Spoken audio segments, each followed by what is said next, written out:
Lab number 14, we'll be looking at the Azure Security Center feature. So the first thing we're going to do in this lab, we will configure a Security Center to watch over our virtual machine, upgrade the pricing tier to standard. We'll review recommendations once the machine has been scanned by the Security Center.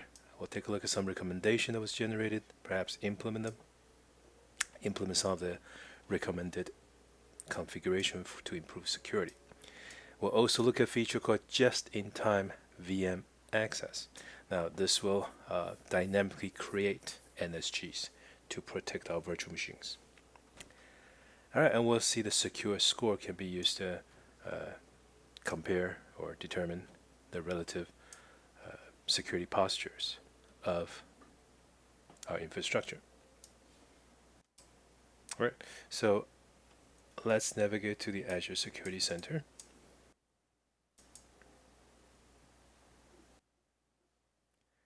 Now we should have getting started.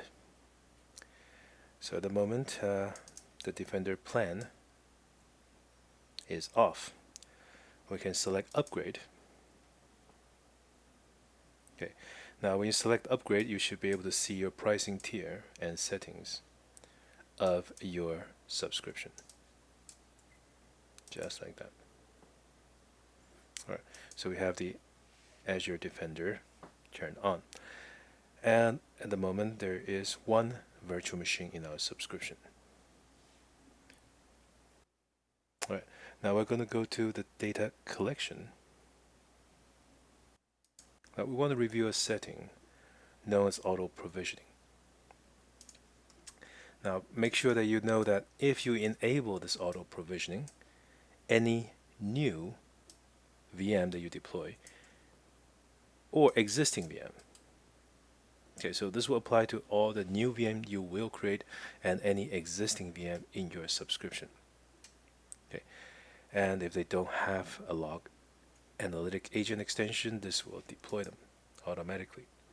In the last module, we had to do it manually because we don't have this auto provisioning. All right.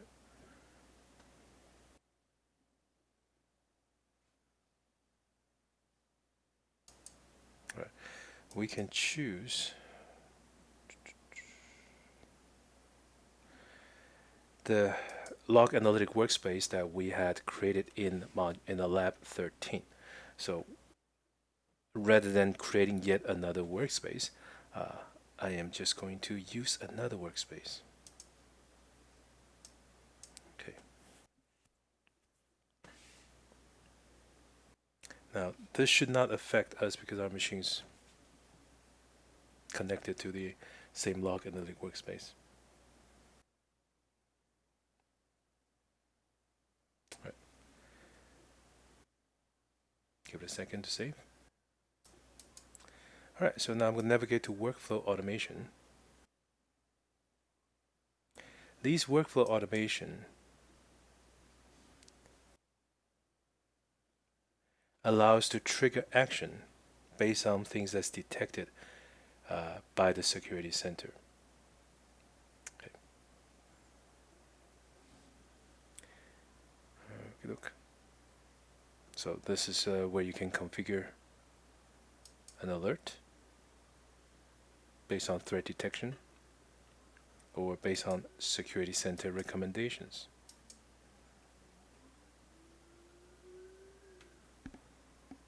Right.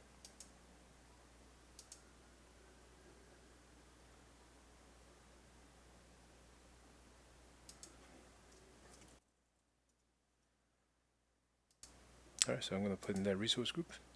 So in the event that there is a security center recommendation, regardless what recommendation that is, and regardless what severity that is, regardless whether it's not applicable, healthy or unhealthy, okay, we can specify the logic app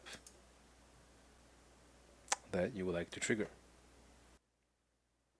All right, so notice we don't have a logic app at the moment. We can go and create one and then come back and select this workflow automation.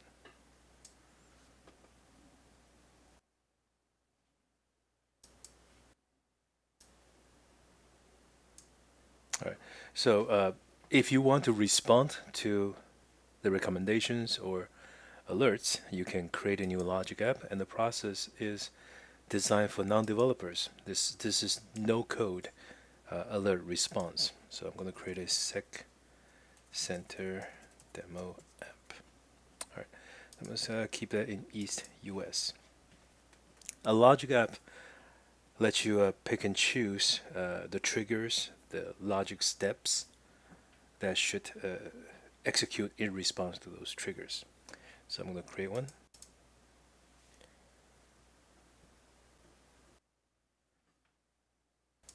All right, I'm going to click on Go to Resource. I will start with a blank logic app. Every logic app begins with a trigger, and the one that we are concerned of is the Security Center. So there are two kinds of triggers: Security Center recommendations or alerts. All right, so I'm going to select that, and this will say when the recommendation is created or triggered.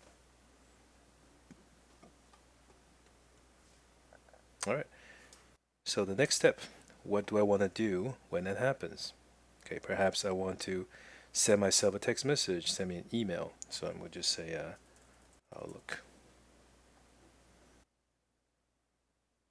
All right, so I can select that. I can have a bunch of other operation take place.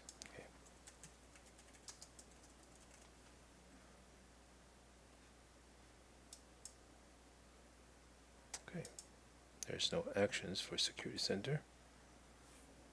Okay. Now, if you have a help desk ticketing system,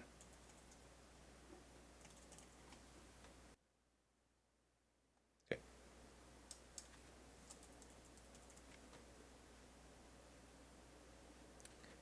If you don't have a CRM, you can have the action trigger functionality in those services, create records, and so on. All right, so this is a brief demo of Logic App. Just to quickly sidetrack to show you what this means when we talk about workflow automation. So not only recommendations, you can also have threat detection alert.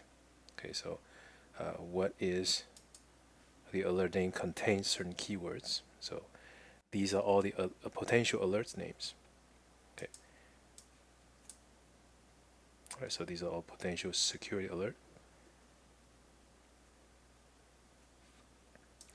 Now you can use that threat detection alert of a certain severity to trigger a logic app action again. All right. So remember, logic app is this codeless workflow environment. So I'm going to cancel that. All right, so now we're going to head back to the Security Center to see if we have any recommendations. If not, I'm going to have to pause it and wait for a few before we come back here. All right, it's taking a bit long to load. I'm going to go straight to overviews. All right, so I'm going to pause it for a while until the data comes in. All right, folks, at the time of this recording, looks like the Azure Security Center is bombing really hard. So not 100% know if I could fix this. I'm going to switch over to another tenant where you can see the Security Center recommendations as well as see the just-in-time access. All right, so the security score, once evaluated and becomes available to you, you should be able to see them under security scores. Now, the security score is assessed based on detected vulnerability, best practices. Okay, so you'll see a list of potential remediations to increase the security scores. All right. Now, in order to improve your secure score, you have to remediate some of these recommendations. So when you select, in this example, secure transfer to storage account should be enabled. So in this recommendation, now some recommendations are straightforward, so you might get a one-click fix remediation, and that will apply the fix to the storage account.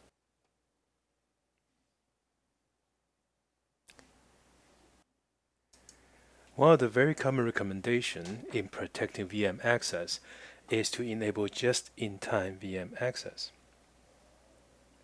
Now, what this allows an organization is to protect these VM access through RDP and SSH. Once this is enabled on the VM, any request to connect to these management ports, SSH or RDP, requires a user to submit a request, okay, prior to make these ports available to the administrator. Now, the Security Center identifies which VM should have just-in-time VM access applied. First, the decision is it already protected by JIT? If it's not, now this is an important one, is the VM assigned to a network security group? If the VM has no NSG, then it's going to consider, is this VM currently protected by an Azure firewall? If it's not so, well, JIT is not applicable because there's no places for JIT to inject a rule to block all incoming traffic. All right, so just-in-time VM access has to have the ability to inject something to block everything and then be able to create the allow rules just in time for the request.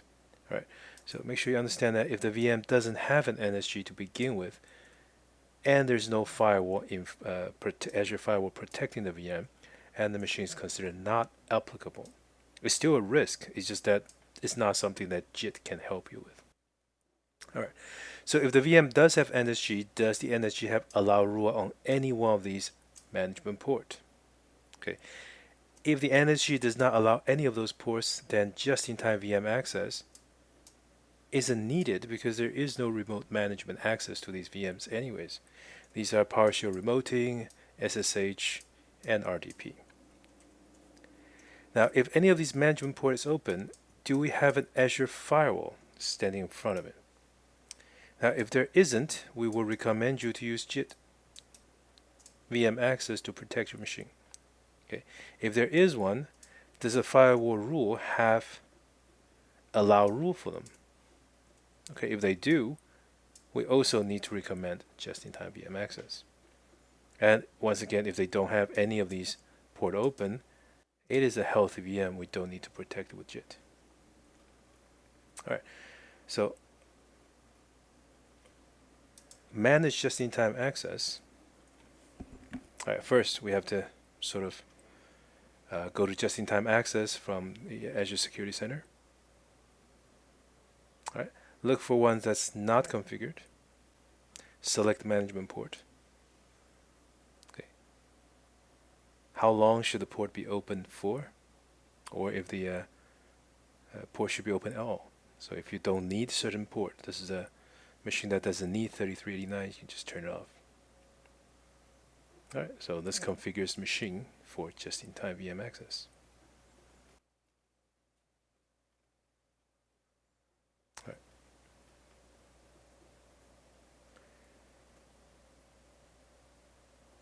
Now, for a machine that you would like to access, you're going to have to make a request for it.